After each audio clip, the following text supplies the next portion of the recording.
Mom loved technique. I think we've already established this knitting technique. That was her thing. Probably her favorite technique of all to teach was cast-ons. One time she had a class she would teach. It was an all-day class where she would teach, I think, like 2 dozen cast-ons.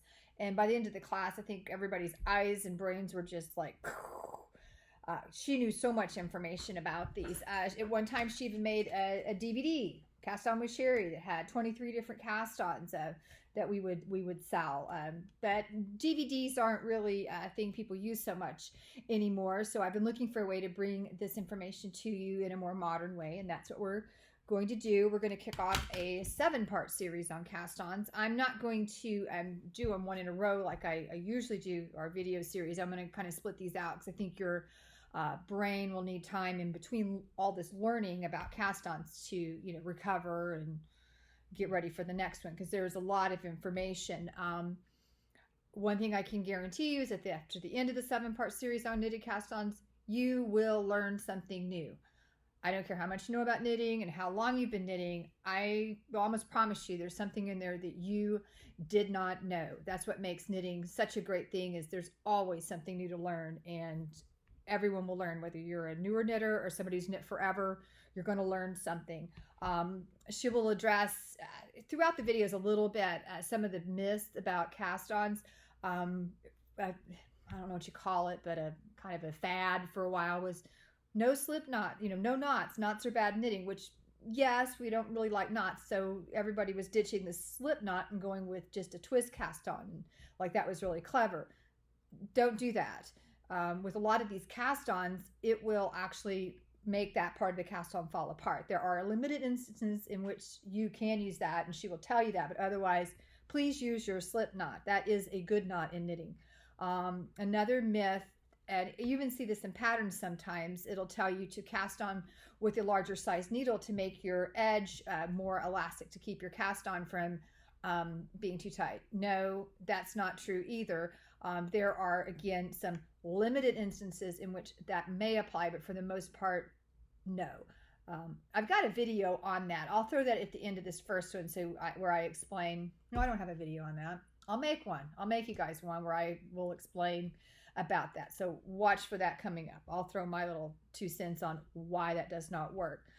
Today we're going to start with the easiest, the simple cast on. Not usually the cast on that everybody wants to go to, but there is time. There's a time and place for all cast ons, and we're going to do the right and left twist. I have swatches everywhere that she has left me from those. Let's see what this one is. This is the right twist. And you can see along the bottom edge, she's done it with the same color yarn as the swatch and with the contrast. So you can clearly see the difference. And then this is the simple left twist. And they have different looks. She has a little heart by this one, which means she liked the left twist better. And I think I don't know if you can see on my camera here, if you compare, let me get these little tails out of the way. Hold on, I'll show you. So maybe you can see a side by side why she liked the left one better. The left one is on top, I think. Do I have these right? No, the right one's on top. Yeah, the left one's on the bottom. And it's a little bit, I'll get this right for you. There you go. See, the right one has a little bit more of a bump here, where the left one is a lot smoother and a little more compact. So I see why she liked that better. So here's the videos, and she'll show you and tell you more about those. The simple cast-on is often referred to as an E-loop cast-on. It is easy and fast, although it is also rather unattractive and not very functional. Not a good choice for exposed edges or edges that need structure, although it does play a part behind the scenes, so to speak, so we need to understand how it works. Its greatest asset is that there are no stitches formed, just a thin base for the first row of stitches. It is most often used to add stitches within or at the edge of knitting in progress, perhaps to add underarm stitches on a top-down sweater or bridges between the fingers on gloves. The needle size determines the looseness of this cast-on. The larger the needle, the looser the cast-on. This first version of the simple cast-on creates a right twist. Hold the cut end and the needle in your right hand. Put your thumb on top of the yarn, twist it around clockwise, pick up the strand on the front of the thumb with your needle, remove your thumb and tighten.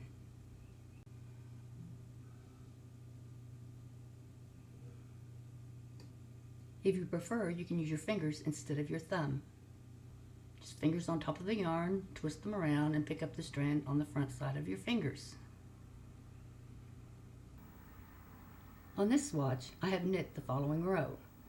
It would look somewhat different if you purl the first row.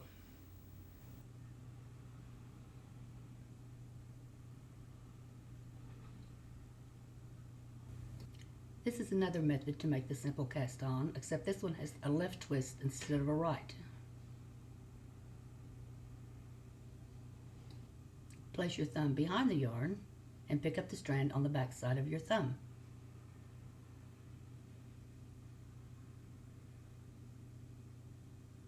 Again, if you prefer, you can use your fingers. Place your fingers in back of the yarn and pick up the strand on the back side of your fingers. I actually prefer this left twist version. I think it looks better and it makes it easier to work the next row of stitches.